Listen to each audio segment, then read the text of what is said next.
This is Yim, and you're tuning into Cool Story Bro. This podcast is brought to you by Showroom Skate, your one-stop shop for all things related to skate. Link in the description below. Welcome back to an episode of Cool Story Bro, and today we have... Altimet! And then we have Brian. Oh yeah. Karena bahasa Brian Melayu. Brian. Just keep it as Brian. Don't need to sing and shout and whatever. Because my Malay isn't the best.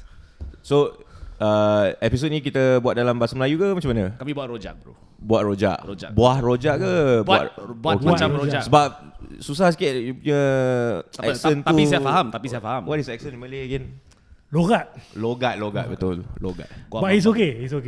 Gua mambang. Gua mambang, bro. Dia punya The way he said mambang. Yo, That was bad, bro.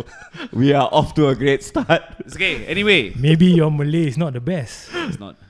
Maybe I'm not the best Malay. Hey. Hey. Apa kata Altimet? I'm playing. Anyway, so for those who don't know who Altimet is, he is a recently retired rapper, still a producer, also an actor, and a mentor to many, and an entrepreneur of many businesses. And so, so you recently retired. So maybe the first thing we can talk about is maybe what is the next thing that we're doing Okay. the past. Yeah, when exactly did you retire? The concert, literally, was it? I don't know, bro. What do you mean by retire, bro? From music. From From music, I'm still From writing performing, music. performing. From performing, From I performing think on it music. was about a year ago. A year ago, right? A year ago, yeah. And then what have you been doing ever since? Walao, all kinds of stuff. Oh, right. Hey, can say walao. Okay. Walao, yeah. Okay, walao, now, yeah, okay. For real, yeah. You should, sure. Why tak not? apa. It's Malaysian, what? Okay, I've been doing a lot of stuff, bro. I'm working on. I put some money in a pizza chain. We are working on that. Pizza on Fire. We just opened our 7th outlet. Yeah. Okay. I'm working on an app. Sorry, to what's it called again? Pizza on Fire? Fire. Right. Yeah. Take note, guys. Pizza on Fire. And then I just opened. I invested in an app to help people read the Quran better. Okay. Right. So that one is starting to really take off. Okay, what's it called? It's called Recite. Recite. Yeah. And I'm just writing songs, bro. Okay. Writing songs. I'm about to write a couple more musicals and songs for people and stuff. So yeah lah. So for those who don't really do their research, so who have you in this past 1 year, who have you wrote a song for? Okay, I just wrote the chorus for the Anugerah Meletup Era theme song. Okay. I just wrote Zizi Kirana's current single called A. Oh, that was dope. I just wrote that. There's a couple more unreleased stuff. Some soundtrack. Zizi's one's damn good. Yeah, bro. Thanks. It's very jab jab because because that whole song is just jab. Yeah, because people been jabbing her for years. Right. So she said, I'm bored of this.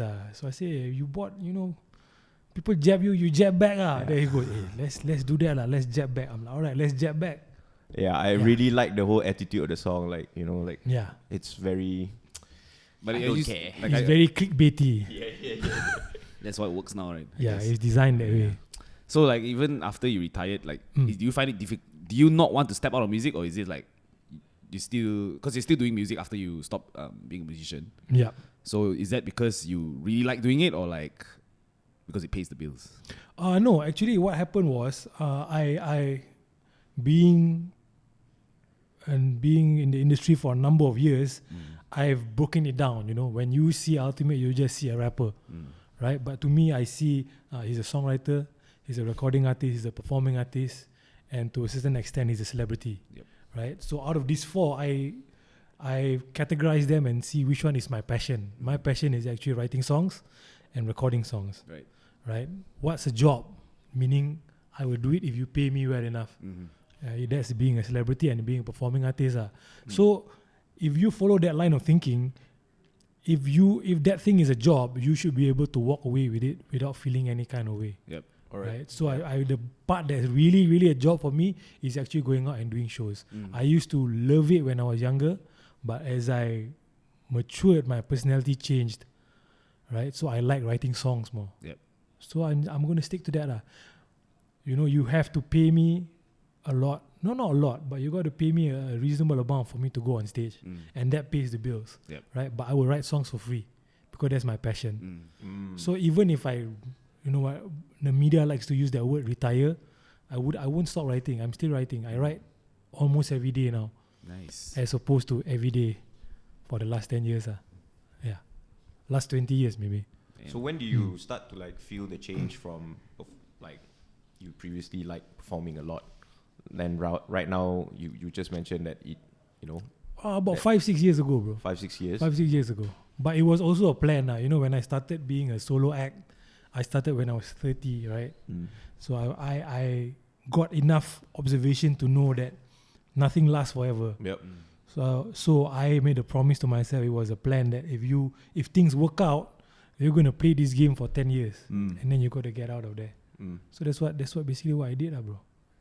No, literally. This year, what? You're 40 this year? I'm going to be 42 this year. 42. So I stopped when I was 40. Damn. It's been 2 years. Almost, okay. almost.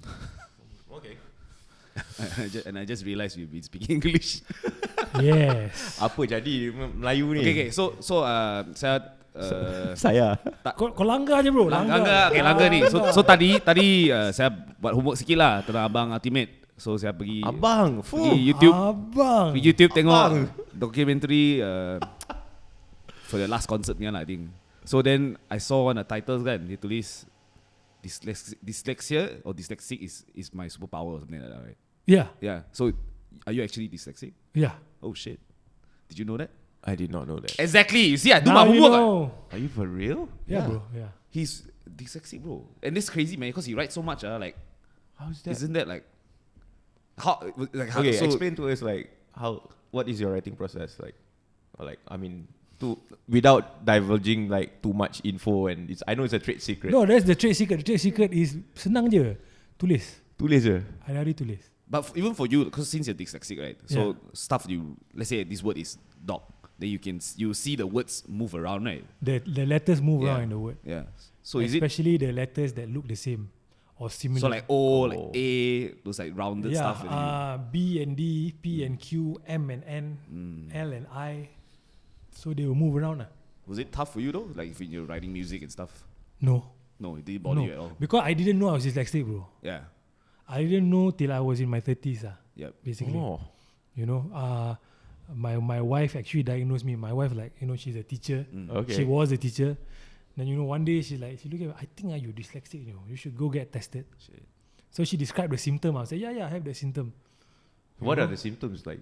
Yeah, like the words The words change move. around. Okay.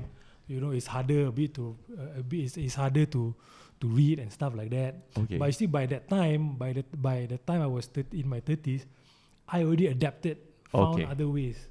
So the way I read now is like autocorrect. Okay. You know, I see a few letters in the word and I can guess the word. Right? I see. So when they tested my reading speed, it was actually above average. I read faster than most people. So you learn to adapt in that sort of Adapt, situation. right? You know, so then when we did the test and we figured out, they diagnosed me as dyslexic, then my wife said, you didn't know all along. I said, no lah, I just thought I was stupid at reading. You know? No, because when you're young, when you're growing up, you hear these stories, you hear your parents or your parents' friends all talk about, oh yeah, never mind lah, you know, my son, you know, he's not so good in Bahasa Malaysia, but his mathematics good. You know, so I have always found mathematics to be easy. Okay. Right? No, so no issue there lah. Yeah. Okay lah, bro. God is fair lah. Maths I always get A. My BM not so good. Okay lah, bro. You know, it's okay. That's life. Yeah. True. Okay. Wow. Yeah. That is. When I saw it, I was like, the first thing I was like, wow, this fella writes so No, much you guys songs. should read up more about dyslexia because it's not a physical condition. It's like a neurological condition. So it's more in the mind than the eyes itself, lah, right? Yeah. It's not a physical thing. It's not a physical thing. Okay. But what happens is the brain, the dyslexics, their brain actually process information differently. So when you read that, when dyslexics read it, they were like, oh yeah, actually this.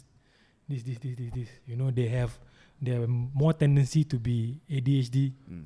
So right, that's ADD. ADD. Yeah. ADD. So that explains why, like, I have friends when they write song, they work on one song. Okay. And then they move on to the next song. But I work on like 5 songs. Yep. So like say I'm working with 2 guys and today I want to work with Brian, right? And Brian like, bro, I'm busy. Okay, never mind. You busy? I'm going to call you and work on that song. You're busy? I'm going to call you You know, Okay. so there are things that it's not just about reading, right? So I think if you are interested to learn more, you guys should go and read about dyslexia. Like, it's just different. It's not better or worse. It's just a different thing. It's, you know, a lot of people like to paint it as like sickness. Yeah. Like got this one Malay drama, right? Kononnya the son got dyslexia lah. You know, and the son and the guy who when the how the actor portray the character is more like the guy got Asperger's. Oh, that's a bad portrayal. Or the guy like autistic. Autistic yeah. You know? Macam So then after that one came out, people like, oh, meletup you know, lah. meletup lah. You know, it brought focus to, it brought some attention to it. Yeah. But it also brought some Bad light lah. misperceptions.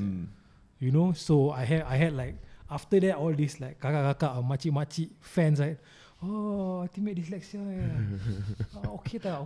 Mak awak okey tak? Mesti susah kan mak awak nak besarkan awak time tu. Kan mesti mak awak ni banyak sabar kan? You know, I'm like, no bro, I wasn't at home throwing tantrums and So they got the you wrong know, perception of it lah. Yeah. So Okay. there were pros and cons to that particular when that drama came out lah. No, but like my reaction to finding out that you are dyslexic is you write a lot. Yeah. Currently right before this conversation, you said you write a lot right now. Yeah. And then you after that he tells me the fun fact about Altimet is his dyslexic. I was like, how is that? You know, but okay, maybe I have a very shallow understanding of what dyslexic.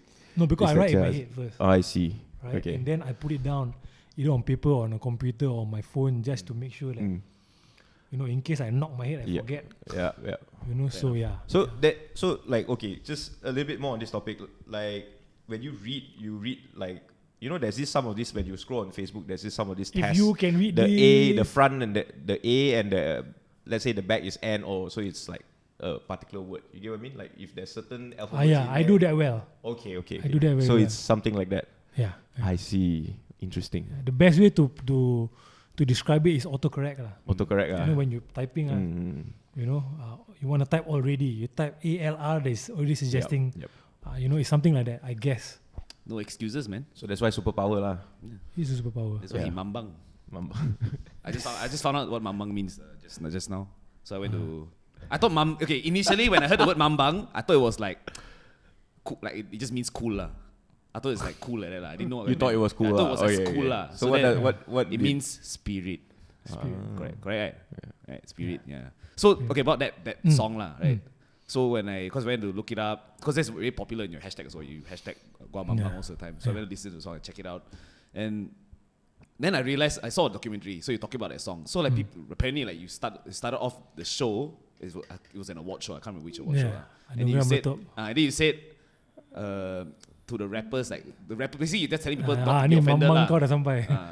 So but why are rappers offended by that song? Like there are rappers who are actually offended. I don't think it's the rappers that's offended. It's the one rapper's fans. So they start like try to like dissect your music and just see who you're talking about lah. It was a misunderstanding that basically the guy didn't understand the song lah. So I think they understood parts of the song and they missed out a certain key detail of the song. Right. And it's also that you have to understand that, you know, if you're creative, if you're creating things from your perspective. Yes. Right? Yep. And then when they receive it from their perspective. Okay. What I put out is colored by the lenses of my experience. Your context. And And what they receive is based on their context. Yeah. Right? So at the time when I was creating that song, I was reading this book. It's a very good book. I think you guys should read it. It's called Ego is the Enemy, right? By this guy called Ryan Holiday. I read all of his books.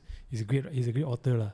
You know, so he was breaking down how your ego can help or defeat you before you're successful, when you achieve success, and when you fail.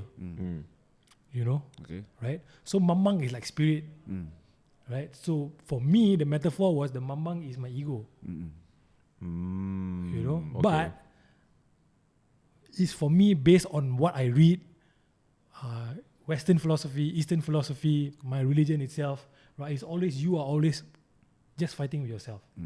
Right? So I see everything in this world Like how is it like I'm fighting with myself? But if your perspective is I'm constantly fighting other people, I'm looking outward.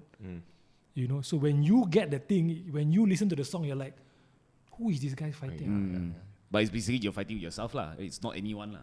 Yeah. I mean, all these guys who if you go online, you see them breaking down the lyrics, right? They're trying to be very smart, right? Yep. And they are, you know. But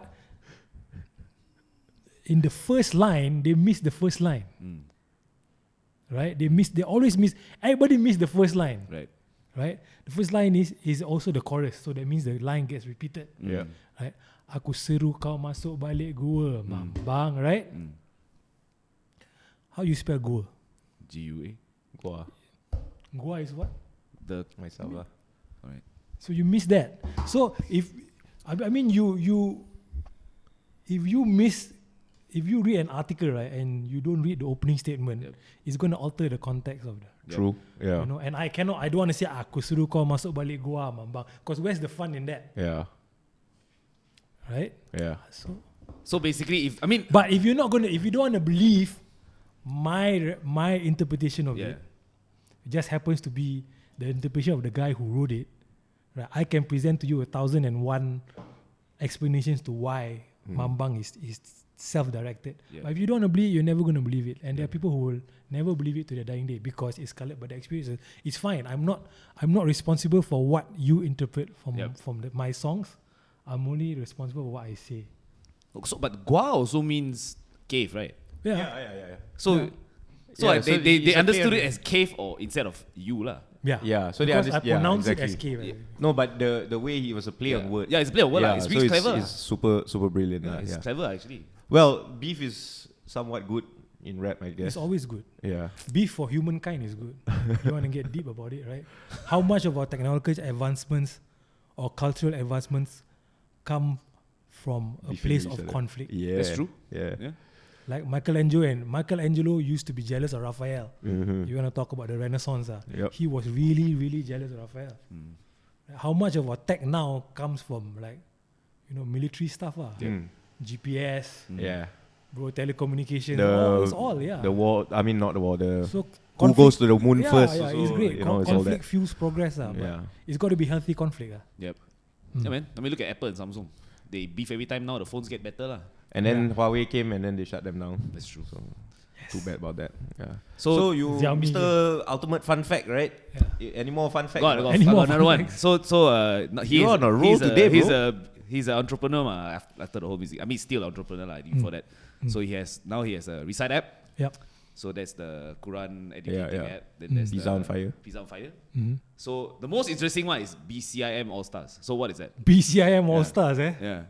BCIM All Stars is the I think is the account, I think, the Instagram account for my I'm taking a part-time degree at UUM on creative industry management. It's bachelor's in creative industry management. So what happened was I knew I was going to stop doing shows. So I need something to fill up my time. Okay. Right? So I know if I don't fill up my time, I'm going to go nuts, bro. Right. If I stay at home not working, I'm going to go nuts. Right? So I said, okay lah, you go and study you go and get a bachelor's So I went and enrolled for this program, and then the funny part is because it's a part-time program, it only takes 2 days a month, bro, of my time. Oh, what? Seriously? 2 days a month, but it's a full day. You go from 9 to 6. Okay. So much for taking up my time. But so yeah, I'm studying it. So we have the class. We decided to call ourselves, or somebody decided to call, not me. I wasn't consulted.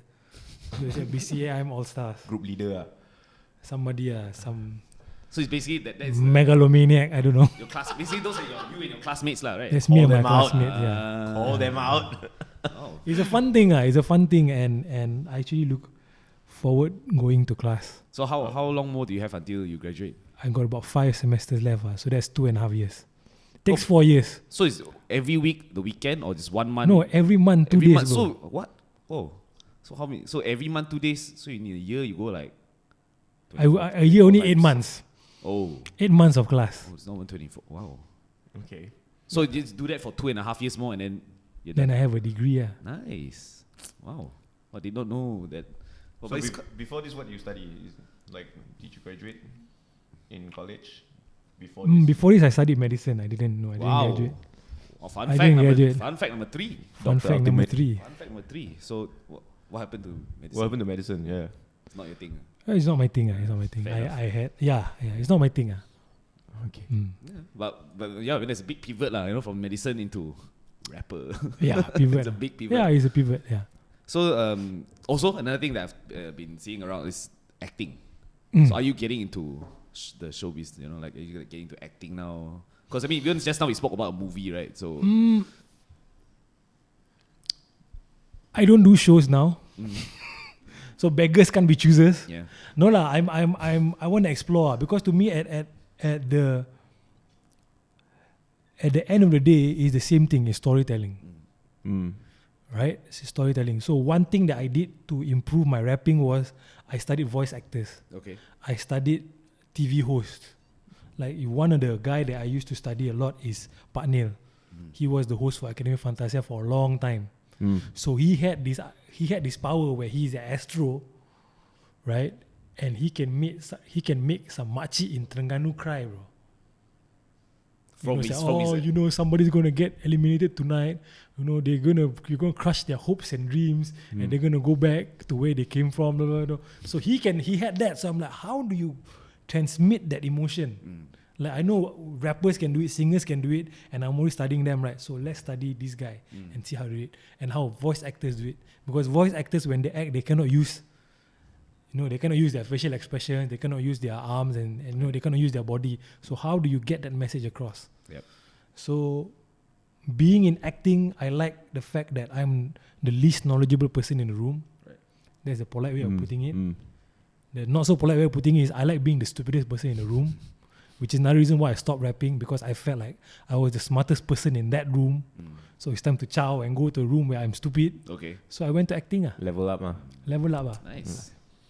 So in terms of like on the topic of rapping, what do you think of the current scene? I think it's great. Okay. Locally, internationally. Let's talk about locally first. Yeah. Let's locally and internationally. I think it's great. I think it's grown to a point where there are so many subgenres. Yep. There's literally something for everybody. It's become like rock. Yep. Rap has matured to a point where it's become like rock. Yep. Like you can listen to, they say like soft rock. I can listen to death metal. I can listen to folk rock. Yep. It's the same with rap. There's something for everybody. It's grime.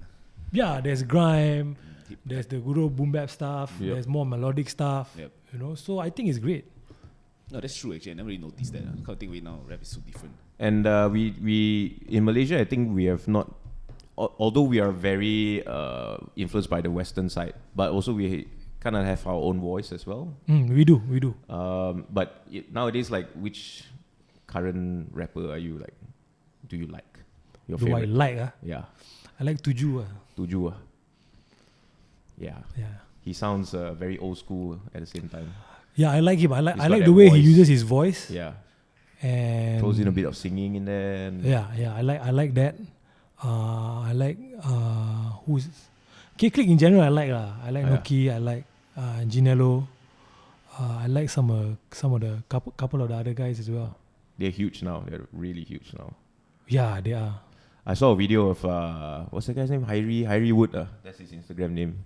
He was in MK, right? Yeah, he was doing a performance in Tawa or something like that, and like police were there, and it was haywalk. So, and that's Tawa, and Now it's a dead town. I used to think like Malaysia, KL is the shit lah. KL is not the shit. Until you like see a video like that and you go like, okay.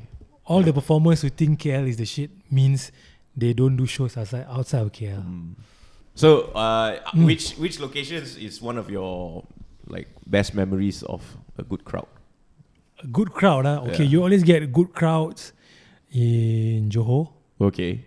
Johor, I did Get Up Keluang. It was outside Keluang Parade. Okay. Right? Keluang. And then we had I brought a band along, and my last song we did Negaraku, bro. Asked everybody to sing Negaraku. So it was great because we had 15,000 kids singing Negaraku. Wow. We didn't sing. Because by the time I said, okay, I want everybody to sing this song with me. You don't know to sing this song, you get out of here, you're not our friends. Right, so we're going to sing Negaraku. So we started and we sing. So that's why like the last Altimet show we had Negaraku because I wanted people to sing. If you go to Sabah and Sarawak, it's always a good crowd and very, very hospitable people. Yep. Right, I did a show in Tenom once. Wow. Okay, first of all, I don't think a lot okay, of people know. break it down, bro. Break it down. Nobody, probably a lot of people watching here won't even know where Abang, Tenom is. boleh cerita sikit pasal Tenom? Boleh. Tenom tu you kena naik.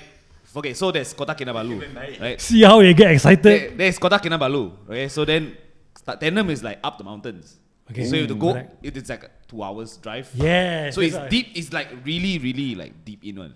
And the place when I went when I was like 7, 8 years old, right? There's no like buildings. There's no like normal looking shop lots like old ones. It's just really kampong, bro. It's literally like kampong. Yeah. Really? Now I don't know. I haven't been very long. Yeah. So he has more knowledge of what it's like now. Like at least when I was there, it was not a city, bro. It's literally at some village. Yeah, I went there about like 6 years ago. 6 years ago. That was a good show. It was a good show really because good show. I'm the first rapper they ever saw. Okay. You know, Did they know already like who Altimet was, or were you no idea who you were? Oh, crazy. But somebody called me, bro, kau nak buat show kat Tenom tak? Kan, I'm like, Tenom tu kat Sabah kan? I'm like, yeah. Okay, aku tak tahu kat mana dekat dalam map Sabah tu Tenom, tapi aku nak pergi lah. You know, so yeah, it's 2.5 hour flight to KK, and then 2 hours we did the show, then we drove back to KK for 2 hours to sleep. And then the next day we went back. So yeah, it was a good show because I'm the first rapper they ever saw. So inside their mind, when they talk about rap, they only think about me. Dope. Nice. Yeah. So best. A lot of my, I don't know about urban musicians, but I know for musicians in the Malay music industry, they charge more to perform outside KL. I actually charge less. You know, because I like to go out and be on the ground, and you know, so they don't see the effects of that lah. I see the effects of that. Right. Yeah, you know. Okay. I actually learned that from the politicians so wow. Thank you, politicians. At least you're useful for something. What do you think about the international scene right now? Like current rap music, where it stands? It's global, bro. Everything. There's It is global. There's so many things. But you're someone who has been in the industry from the beginning, meaning like, you know, old school. That's what started you off, right? Because from the beginning. For the beginning. Beginning. For the beginning. And then now you have like everyone's doing triplets, right? You know, like so. Does that annoy you, or you are cool with it? Like, I'm cool with it. Okay. I'm cool with it. And I get this sometimes. They're like, oh bro, you don't do triplets. I say I do. You guys just don't know. Yeah, it's a bit natural. No, I mean it's the first verse of Kalau Kaya is triplets, right? And then like, oh, this is a new flow. I'm like, no, bro. I heard a Public Enemy song from '91 that they use triplets. So how is it going to be? I mean, you know. So I know it's always been a trend. They're like we have all these slightly more mature hip hop fans that goes, oh, hip hop nowadays sound all the same. And 90s was good. You go back and listen to the 90s hip hop, a lot of it sound the same. Yeah, all same.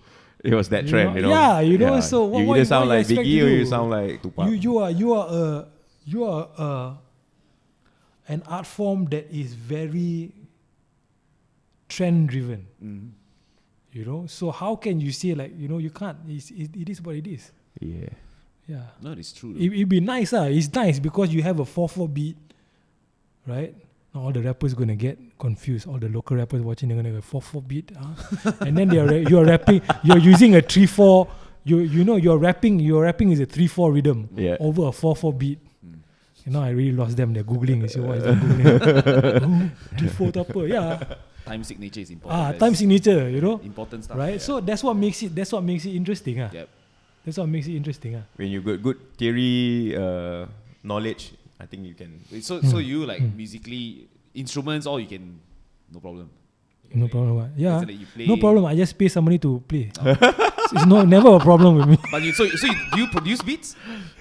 I used to. Yeah. Then I put my ego aside. And I say, look, let's leave this to the professionals, the people who are better than me. Right. So I can focus totally on crafting a song out of their beats and my lyrics. So now you just focus more on the writing lah. No, I just focus more on writing. Somebody is giving me some signals. You used to DJ? Huh? What? Really? Yeah, I used to DJ. I used to DJ. Wow. So Yeah, there was a picture posted on Malaysian Hustler. Shout out Malaysian Hustler. There was a picture of you stretching. Yeah, you were invited to a gig somewhere. Yeah, you I had got a a- headband on, I think. Yeah, I got a real inappropriate joke about scratching, but carry on. go ahead. Go. No, never mind. It's okay. Okay. So I only heard of you. This is honest. I'm being honest right now. I don't lie one. I don't like to lie. So I Really now? yeah, no, I don't Okay. listen. I don't. Fun fact about him. I don't he doesn't listen like to a lot of.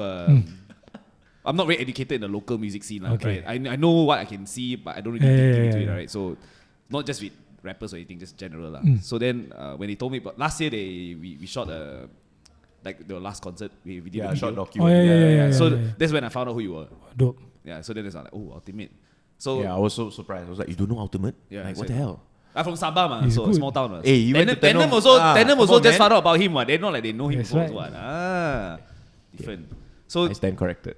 yeah. So the first question I have is, are you from Singapore? No, right? No, my parents are from Singapore. But you're born and raised here, lah. I was born in PJ, bro.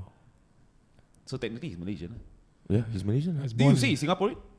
No, his parents were Singapore. He just said that. No, but you said he's from Singapore. No, I heard someone told me that he says he's a lot of stories lah. I'm from Yeah. Penang lah. I'm from Singapore lah. But he got Wikipedia. Got Wikipedia, Wikipedia. say he's born in PJ. If you So. check your wiki just now, you say you're from PJ. So Asunta Hospital. And then they say, Assunta, and then okay. they say you live in Ampang. Is that true? Nowadays, yes. Oh wow. I So live. I'm how not do they far even from know, you. man? Huh? How do they even know? They add lah. I mean, I think Do most you probably update your they. own No, Wiki I do not page? update my Okay, Wikipedia. Just checking. Nobody updates their own No, Wikipedia. there's no. It's just weird. So yeah, That's there was a nasty. lot of rumors, a lot of people saying like you were Singaporean, whatnot, and all that. Yeah. And we just checked Wikipedia and said no, he's from PJ. So No. My parents came from Singapore, so they migrated. At the time I was born, they were Singaporean, because they just moved here. They got married and they moved, right? So naturally, when your parents are born with the Singapore when your parents have Singapore passport, you get the Singapore passport. Yep. You know, but being born here, that changed that. Hmm. It changed. I never consider myself Singaporean, but every Raya I Raya in Singapore. Oh, Because most of my relatives and are my there. Yeah. grandparents are all there. So nice. There you go. Yeah. Rumors squashed. Debunked. Debunked. He's actually from here. Yeah. No, because honestly, when you say he was Singapore, I didn't really believe it lah. Because I see his content, right? Everything he does is very Malay. patriotic. Yeah. No one Malay is very patriotic in a way lah. Like Yeah. big Selangor, like yeah, bro. All my life I live in Selangor. Yeah, Actually, I don't live far away from you. I'm in Melawati, so Chun. yeah. but you also like Melayu. I went to Selayang, so 99% of I grew up in Selayang, so 99% of it okay. is Malay people, Yeah, and the amount of non-Muslim people in the school was like so little they didn't even have a moral teacher. So I had to. So you got no morals, ah? I got no morals. I had to sit in Islamic studies class, because there's no teacher to teach. Did anyone try to convert you? Yes, many times. But So a lot of Malays, ah. I have a lot of Malay friends. He like, speaks a lot. Malay like a Malay dude. If I close my eyes, Our, Yeah. like, oh shit. you every day Malay girls blink once for yes, blink twice for no. two ex-girlfriends. Two ex-girlfriends. Yeah, one wore a tudung.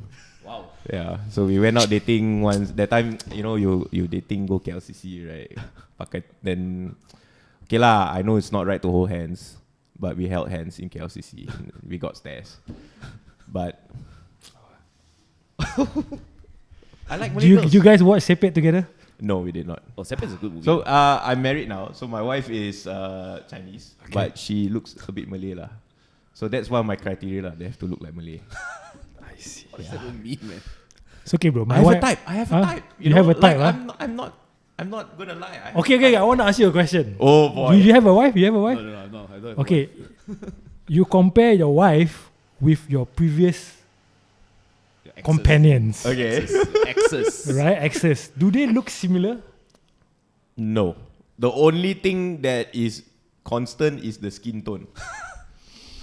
Looks all different. Some tall, some short. Okay. You know.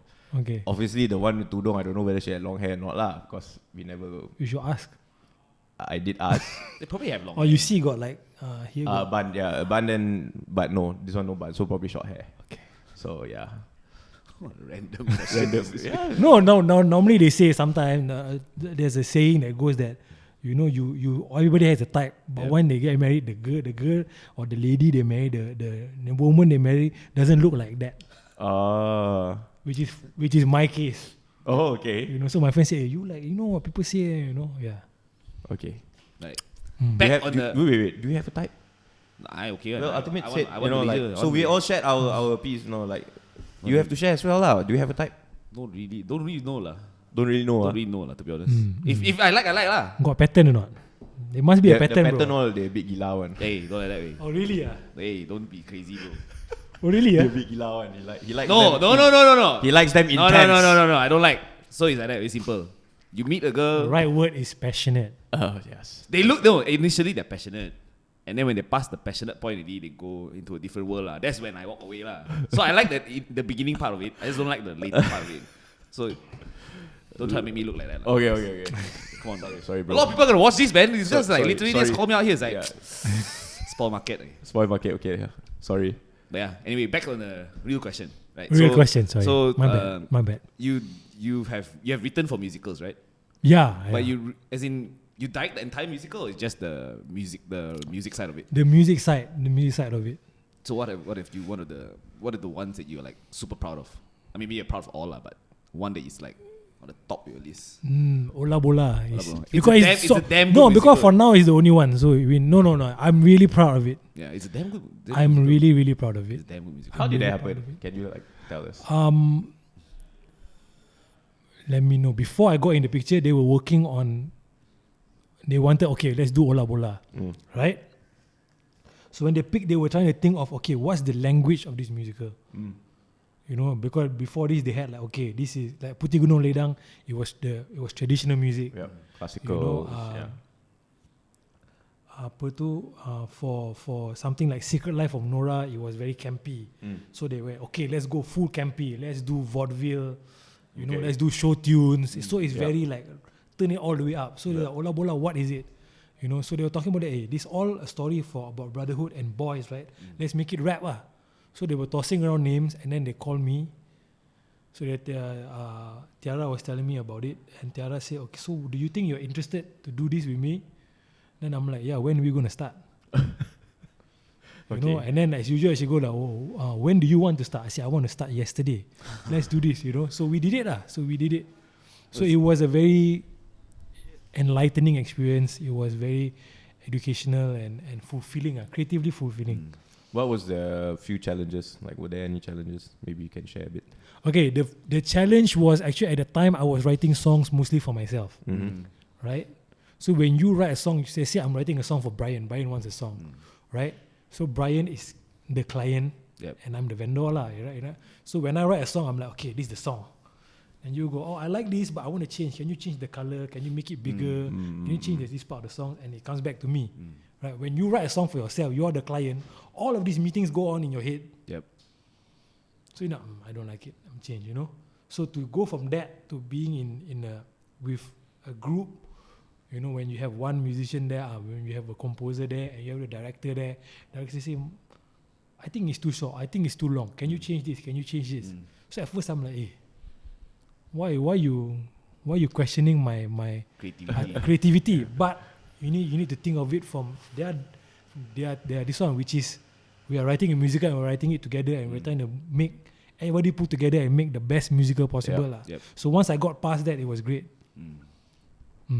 So there was I think it makes sense because like you said, it's working with a client, and then it ends up that's how definitely your own sort of thought process might not necessarily work with them. No. How long was the prep until show day? From the start, from when about a year. A year. Wow, about a year. Because you got to write the thing first and finalize it, and then you got to find the cast, and then you get to get the cast used to the. Yeah. Also, the music was done before they even casted anyone, lah. Yes, correct. Correct. So wait. So the musical, in the sense, so they'll all be rapping on stage, also, right? There are times where they sing and there are times when they rap. So we talked about it, and we're trying to decide when are they going to sing, when are they going to rap. So for us, it was like when it was the boys talking, is a song that there is a conversation, it'd be a rapping.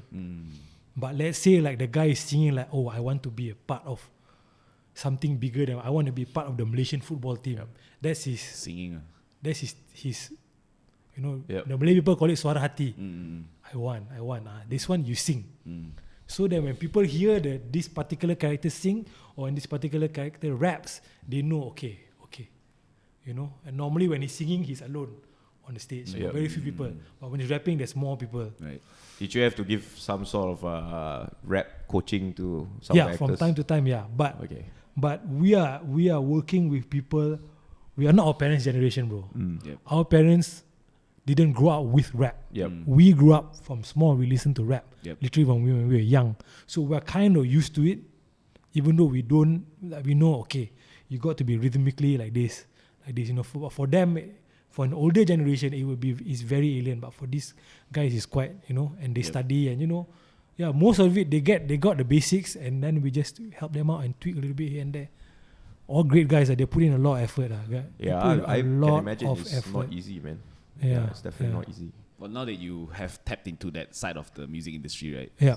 Have you see yourself like, since you like to write a lot, right? So have you seen yourself doing maybe like you write, instead of music, maybe you write a TV show, you write a movie? Yeah, I wouldn't put it past myself, because at the end of the day, it all comes back to storytelling. You know, what we are doing now also is storytelling. You know, so if it comes back to that, you know, you can write for anything. Like you can write for yourself, you can write for other people, you can write within a certain context, being a musical, you know, or you can write within a certain context of an album. Let's say album has a theme, you can write with that. So I wouldn't rule it out, bro. You never know, right? Yeah. We are doing another musical next year, actually. Oh, wait. Yeah. What musical is this? I cannot tell you. I signed NDA. Still secret lah. Cannot. Wait, they sue me. It's big lah. It's big. It's going to be big. It's going to be big. Oh, I know it's going to be big lah. So look out for it. Yeah, that's coming next year. Next year, right? But year, you're already prepping for it right now, right? It's on pause right now because they are going to do Putri Gunung Ledang again. They're going to restage. It's been announced, this year. So once that's done, we're going to go into it. We're going to go whack all the way. So now you mentioned it because you used to study medicine, right? So from that time, were you already like big on rapping or? Yes, I was with the Teh Tarik crew. Oh, at that time you still doing medicine already in Teh Tarik crew? Yeah. Oh, wow. So how okay, maybe what would your parents say lah when you told them that, you know what, I don't want to do this medicine thing, I want to rap? It was a lot of silence, bro. Which is sometimes is louder than words. It's worse. So cheap, huh? It's worse. I've gotten that treatment before. Yeah. So like just a little bit background. 15 years old, I missed half of school, half of the year. I was in the cyber cafe playing CS lah. Oh, I thought because you don't like Malays. Counter-Strike. Bro, I dated Malays. What are you talking about? No, I thought that was just to cover back. No. Oh no. Cover Cemerlang. I would love to go to school. More if I, was not single at that point. I'm playing, bro. I'm playing. But 6 cyber months. cafe, yeah. Cyber cafe, right? So my mom was like, there's something wrong with your son. You should go and check up on him. Who said? Somebody said. My mom. My mom felt there's something. Oh, okay. So mothers, right? They have that whole feeling, that sixth sense. Mothers are worse than the judicial system, no? Yeah, they you know how judicial system you are guilty, you're innocent until proven guilty. Yeah. Mothers is the other way around. You are guilty until die. Like watertight case. You Then you're like, oh, okay. So she was felt lah. on you, bro. In March, she's like, something is wrong, this boy. Then ask my dad, man, like, he's okay lah, chill lah, let him do his thing lah. Then after at least you don't come home bleeding until like June, or in cuffs, She straight up just said like, your son did not bring back a single report card this year. Oh, to your dad. My dad was like, So he went to school. And then he found out that I have not. So he said, I tengah cari anak saya di kelas mana. Nama dia Brian Chin. Then they check. Saya rasa anak kau tak study kat sini lah. They deleted my name off the registrar, because too long never go. So my dad was super pissed lah. Super pissed. And I got caning like mad. Of Confirm this one. Yeah, man. Cannot sleep on the back for like few days, Phew. right? So that's 15 years old. Okay. Okay, 16 years old, also same. They found out like there were a few days I cut class and kena whack again. Come to Form 5, But they found out that I okay. still have this tendency of not going to class once in a while. And then my dad just didn't talk to me. Wah, teruk sia. It was the most excruciating 2 months because I'm very close to my dad Oh, okay. Very close 2 months he never talked to me. It's like you don't exist Dia tak nak tengok kau. Even though you eating same table, Yeah. right? Wah, teruk weh. After that, really turn around, go tuition.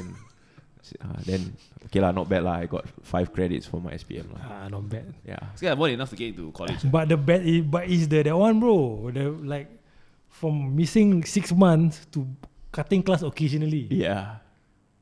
They didn't notice the improvement. It was a drastic improvement, bro. Well, That is true. Yeah, that is true. That lah. is true. I'm looking on the bright side, bro. yeah, but still, you're not supposed to cut class lah. True. That is your responsibility, True, ma. true, The true. trust that was given True. to you, right? So I betrayed, and he was like, True. you still like, you 17 years old, and you still like this, straight up. He like, don't talk to me. Wow, gila, man. That, like, you are right. It's even worse. Is one of the worst Yeah, punishments. because you don't know what they're feeling. Right? In your mind, it's like, what is this fella thinking? No, it's you know what they're thinking. They're thinking you suck, and they don't want to talk to you. So it's like, so yeah. Sorry to interrupt your medicine story. Damn, son. Yeah.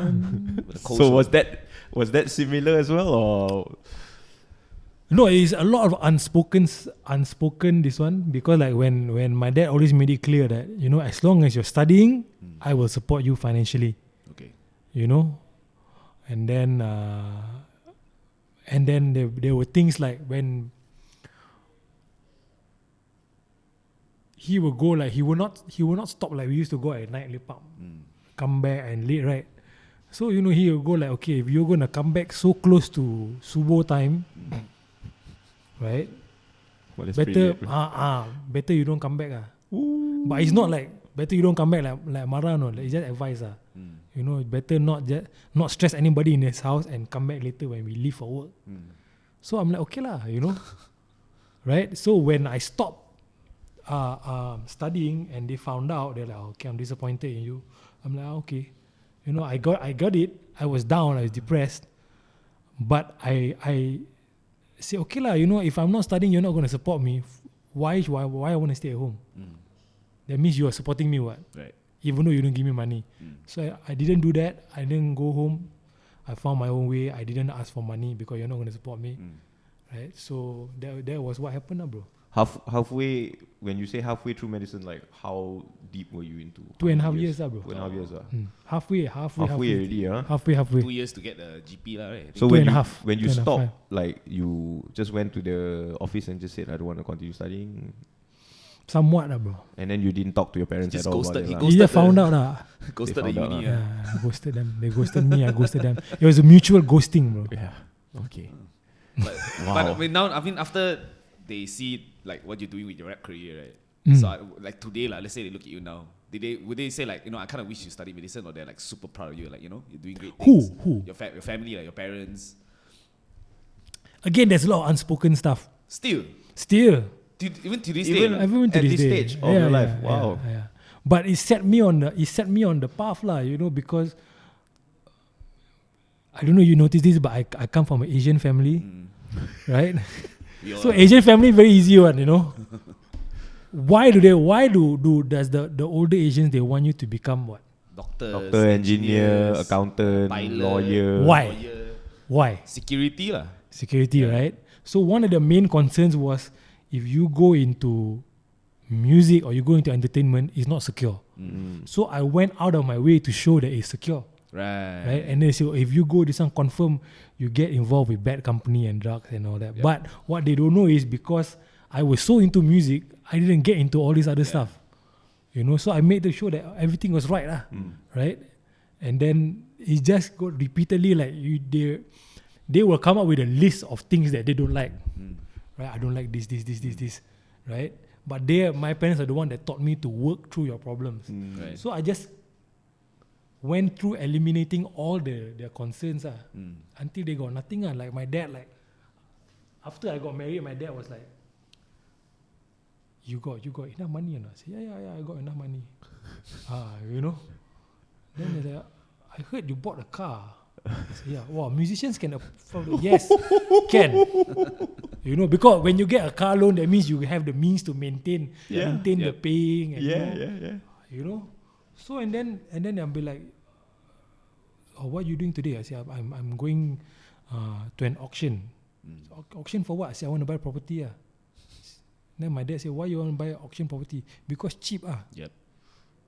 You say words like cheap to Asian parents. They're like, Some house. Some more house. So systematically, I make sure that they're scared. Like, and then now my grandchildren gonna get caught up in this nonsense life, hanging around with people who do drugs and drink alcohol. But it's not lah. You know. So after a while, they got nothing to say, bro. So they got nothing to say. They're like, So they have a good picture of who you are, right, in this country, like, apparently. All right. Apparently. And with that, it's very different between my mom and my dad. Okay. Let me put it that way. You want to get into it, because they're divorced. Okay. Right, they are vastly different personalities. Okay. So, but after a while, they all turn around and say, hey, this guy is in this. We're worried about this. I mean, they are brothers and sisters, but it looks like he's not messing it up. It looks like he's still got a good head on his shoulders. So now how? You guys got nothing to complain about. Yeah. I guess is so nothing else. Sit down, be humble. Yeah, sit down, be humble. It's really not easy. Sometimes this thing. No, it's not, because you see what they see is they see the entertainment part. Yeah, right? they don't see all the bad industry. things. They don't see the entrepreneurship. Yeah.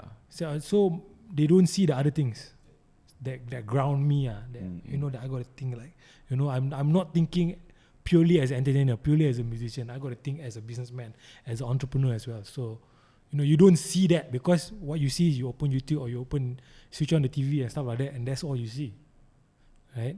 On stage, performing. Yeah, on stage and on stage all that. Right? Everybody want to be, some people want to be Diddy and whatnot, right? So they see what he puts out there is him partying, but when he works, nobody see it. There's only the one when he wearing, the One Dutch t-shirt. Yes. He's talking about, I need you to get me. I'm a beast. That's the only part. But you don't see the rest of the work he puts in. Even when he goes out to party, it's work. That's what people don't realize. When some of the people go out to party, it's actually work. Connecting with each other. Yeah. Right. All right.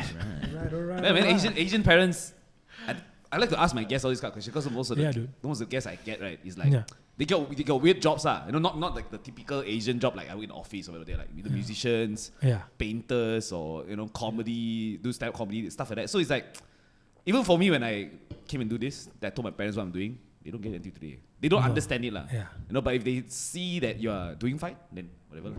Then they will tell you, but something. No matter what. Something like internet, something they do. Exactly. All these funny videos. That's how my mom explains to her sisters as well. So like for the longest time, they don't even know, like, maybe like 2 years ago, until that, then only they understand like what I do. So I invited them to Snikla, and then they were like, oh, so he does this event once a year. But then they're like, wow, it's good. Can eat or not? It's good. But then the next question is, what do you do the rest of the year? The plan this event. So I get it when you are like explaining to it. There was I was fortunate enough to do my A-levels in the UK, right? So there was this guy from Hong Kong. He plays the violin. Like the dad asked him to force him to play violin, but in the end he got quite good with it. He got good, So what he used to do was he used to go the weekends, right? He used to go and busk. Like our A-levels, the college was near Oxford, so he would go to Oxford and busk, And he come back like 20 pounds, 50 pounds, right? But the dad want him to take over the family business. So the dad went so far as to fly and sit down with the headmaster. Look, I don't want my child to play. I know I got him started playing violin to get into this A-levels program, but now I don't want him doing this anymore. I don't want him doing music. I want him to do accountancy. So then he went on to study accountancy, right? And then he is so good that he got into some orchestra. Okay. you know. And then of course orchestra, like in the Western world, your salary like is Not sedap bad, sedap not bad. It's good. Yeah. So now once the dad found out, the dad was like, you making how much? Then the dad was like the proudest. Hey, you know my son play violin. You know? And of course the next he played with this orchestra. You know they are touring Europe. You know how much he makes. So that is always the issue. How much he makes. Yeah, that is always the issue With Asian for parents, I that think particular generation Yeah. because they got it from their parents. Yeah. You Hustle. know? You Well, know? he also used to be Philharmonic Orchestra. Fella play violin. Now he play. Yeah, I lost it. No idea. Yeah. But I still have my violin. I used to play for the youth. There you go. see? They have a program, youth orchestra under Malay MPO lah. So you got any band camp stories or not? Band camp. There was band camp? No. There was no band camp. There was no band camp. There was band camp. They will tie you up with one of the original MPO players. So Right. they will mentor you. Right. And then the youth will play in this orchestra called Kampong Strings. They dope. call them Kampong Strings. And then the whole idea is, back then Petronas was funding all this. Yeah, I think they still do. But Yeah, they are. they paid all these like Quailos to come in and play. But then they started this system to teach the local kids Yeah. to eventually take over Yeah, mentorship. mentorship. But later on they found out like if it's all Malaysian, nobody want to watch. It kind of sucks though. Yeah, it kind of sucks though. So yeah. Yeah, Sad that kinda case. But no joke, no? Yeah, no joke. Sad case. It's actually damn sad. I mean, personally, I feel like the Malaysian music scene is like a. It's good. Why It's why getting- why do you think it's like that? Why do you think it's like that? I don't know, man. I just What do feel you like, mean about this? I feel like people here, or like our Malaysians not calling anyone out generally right? Just call Just out. that I don't know who to call out. Oh, I call out okay. entire Malaysia the whole Malaysia or most of us.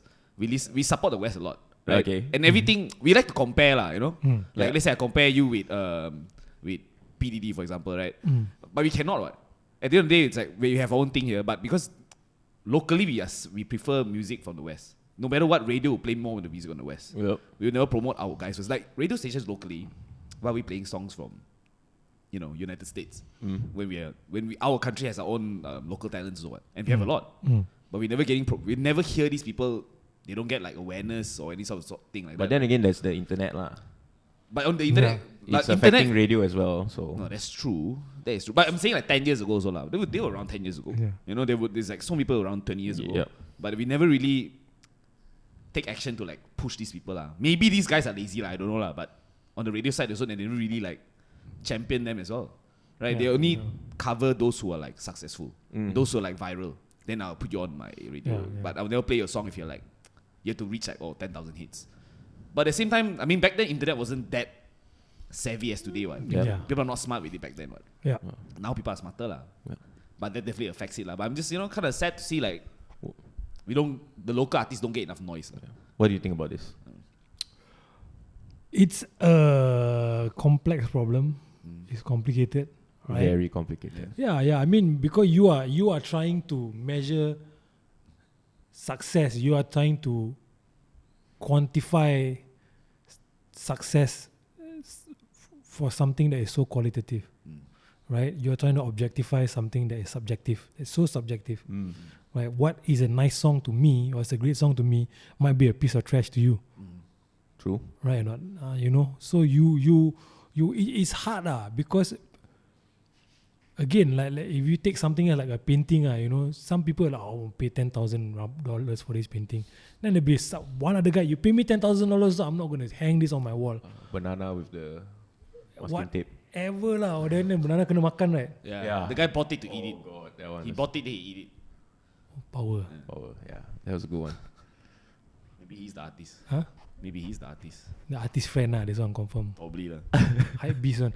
Right? So it's hard dude. So at the end of the day, you end up trying to it's so hard to measure these things. So you start looking at things like how many plays you get, Yeah. and how many this and how many that, right? So then for a while it was kind of a good thing. It was kind of it's not a good thing. It's an easy thing to do. Then now they figured out, shit, this guy can buy plays now. Yep. Yeah, This man. guy can buy likes.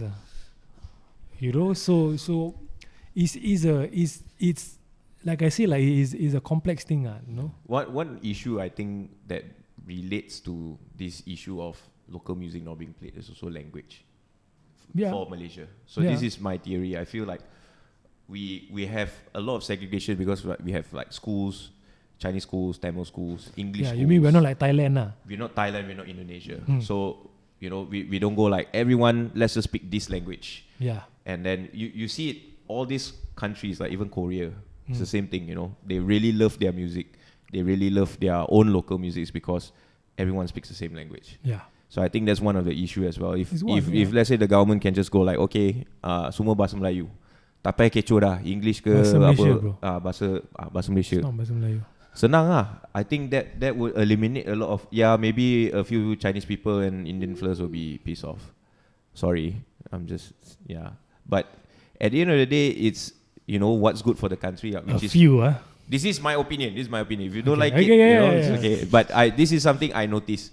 You look at Thailand, look at Indonesia, Korea, all these countries, right? They all have one thing common. Their music scene is very strong. Yeah. They all support their own local music scene because everyone speaks the same language. And radios will play it because when you are full on Bahasa Malaysia, you have to have more of this content. You know, it's a natural course of things. So that's my opinion on this issue. When you say it's complex, there's a few other issues that play into this role. Sometimes the song is just trash, bro. Yeah. True. That's true. That is true. It's not international level because it's not meant for everybody. Like I have songs that I think is great, but when people don't like it, people don't respond to it, I understand why. Because when I wrote it, I'm like, this song just for myself.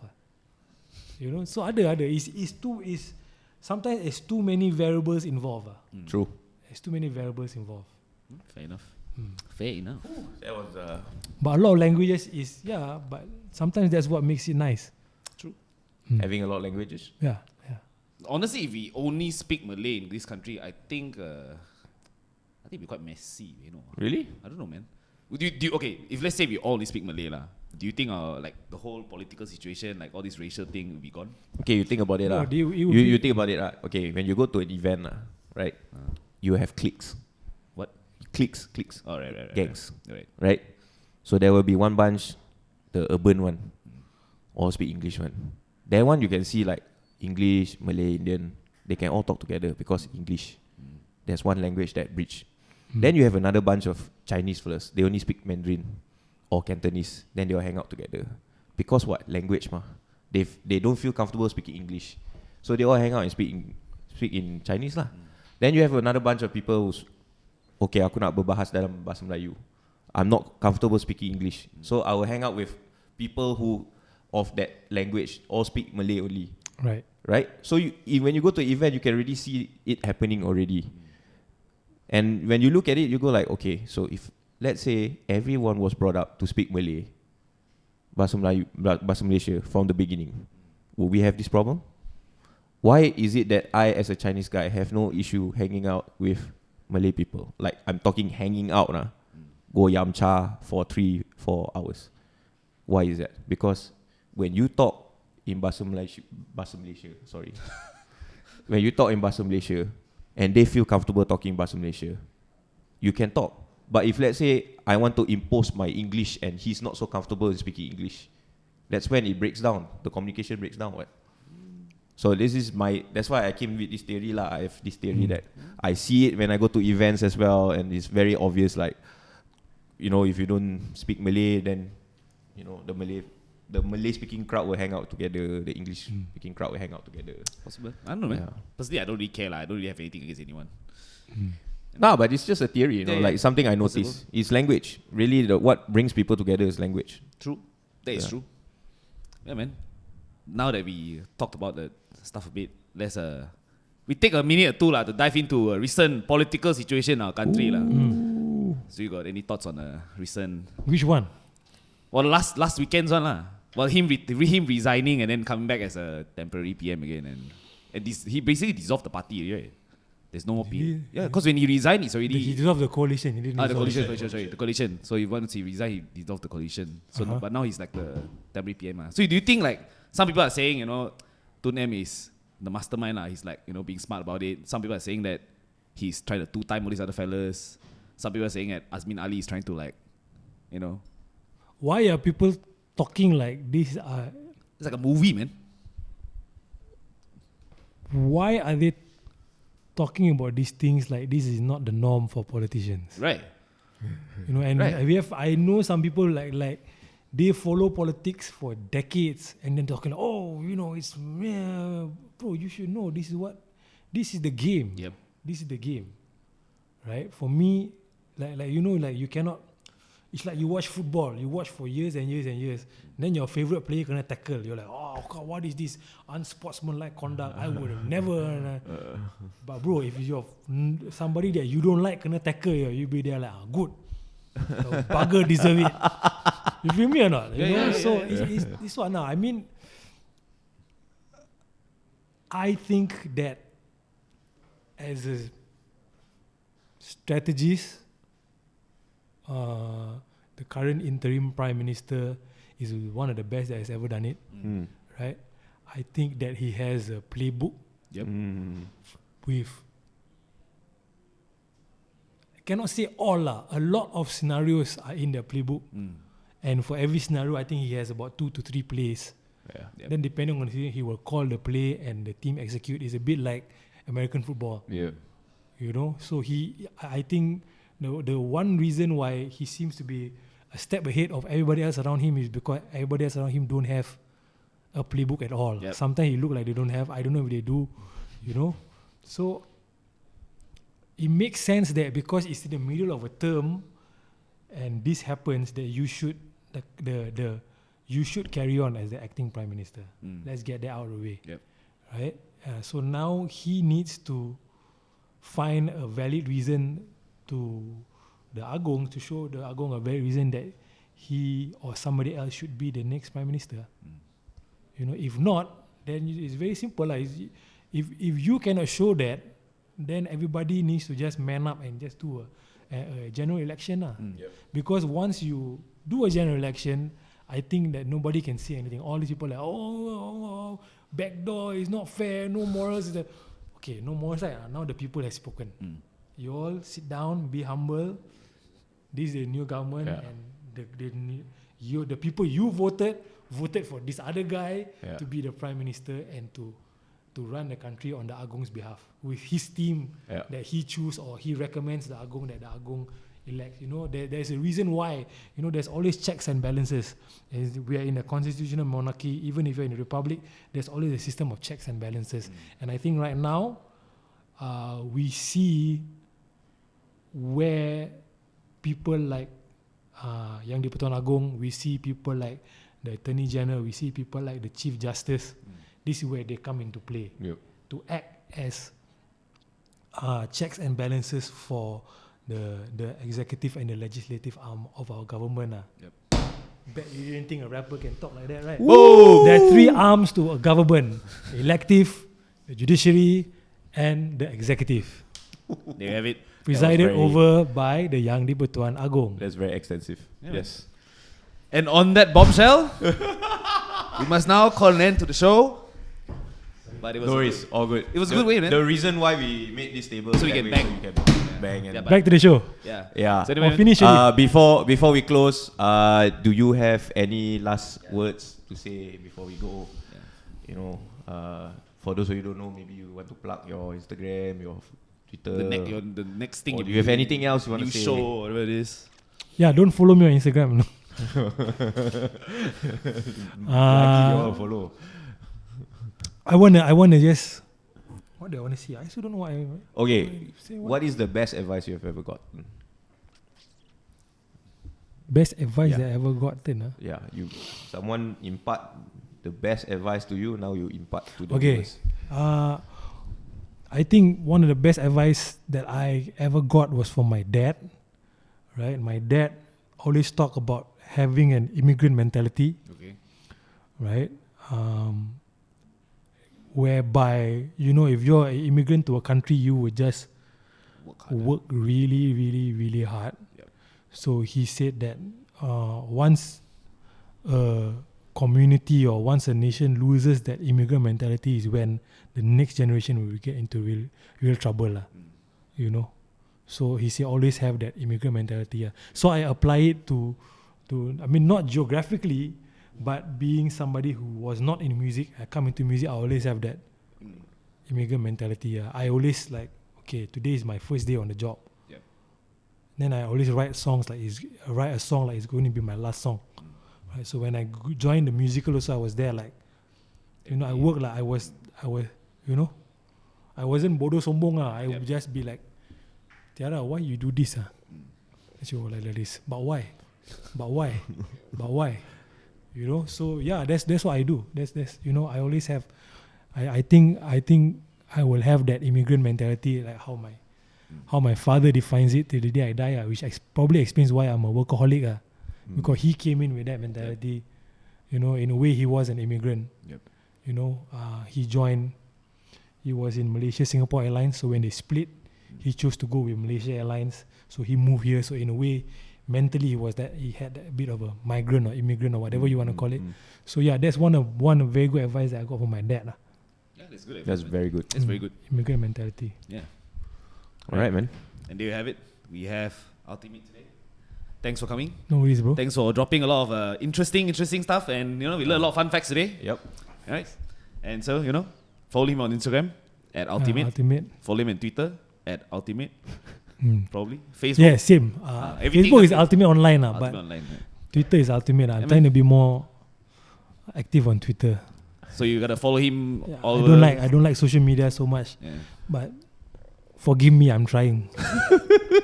And there you have it. We had Altimet. It's Brian Patakchin. I'm Yim. Thanks for watching Cool Story Bro. See you again next Thursday.